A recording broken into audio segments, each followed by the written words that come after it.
weird how when he lands on the boat in the pre-title sequence and takes the phone from that lady, he lounges and then he down. lays down. Yeah, I know It's that bugs me what? too. It's weird. What is that? It definitely there's a huge contrast, and I know some people might say, well, you can't compare all these movies for Connery, but I disagree in saying that Connery kind of sets the character up as to what we want to expect from a Bond film.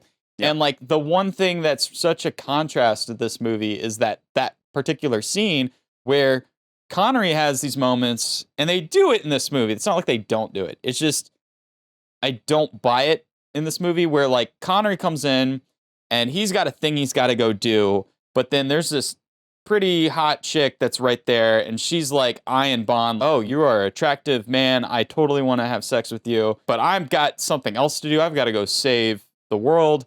But you know what? 1 more hour or whatever, right? When did you say you had to leave? Immediately. Almost immediately.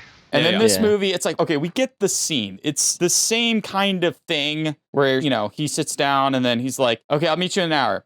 And he looks over at the lady, he's like, okay, make that 2 hours. But that's the only little moment we get of classic Bond. And I still don't quite buy it. There's something about it I still don't quite buy. It's like they're doing that for the fans, and then the rest of the movie, Bond's now a one-woman man. And maybe they're compensating for the bang fest that Roger Moore had on his way out, where it's 4 chicks or whatever. But which again, people had a problem with, and I'm like, why do you have a problem with that?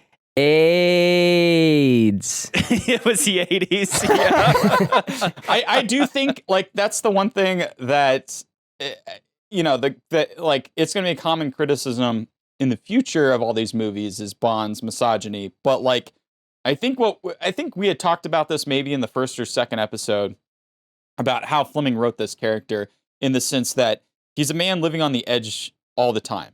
He's consistently thinking tomorrow might be my last day on this earth. So I'm going to eat this ice cream and I'm going to get drunk as hell and I'm going to go down on this chick.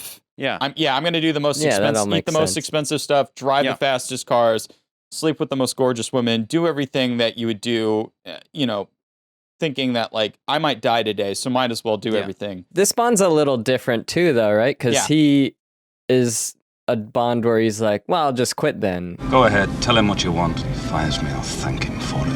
He's getting a little tired of there's that little moment job. where he's like, if he fired me, I'd thank him for it or whatever. I don't know. That doesn't really have any bearing on the rest of the movie at all. I mean, because it's strange. There is this weird tension between him and M. I had to make a split-second decision. It was instinct. I'll recall 008 from Hong Kong. He can do it. He doesn't know Pushkin. He follows orders, not instincts. Would he be saying that to Bond? I mean, this isn't a prequel. This is a continuation, and he has always trusted Bond. I go right to the Hugo Drax thing where M's like, what was that? And Bond's like, no, really, there was a lab in there. Look, I have this thing. And M is immediately on his side. And the Minister of Defense is like, no, that's stupid. And remember the bombs are in Nassau? Bond's like, I saw this guy and he was dead. And the guy's like, oh, that's kind of crazy. And M's like, hey, if Bond says it, it's true. And then in this, M is so willing to go along with this craziness, even though Bond's like, this is weird. How are you not seeing through Koskov? How are you not seeing that this guy is just a bit of a nutter? Yes, I've read Saunders' report.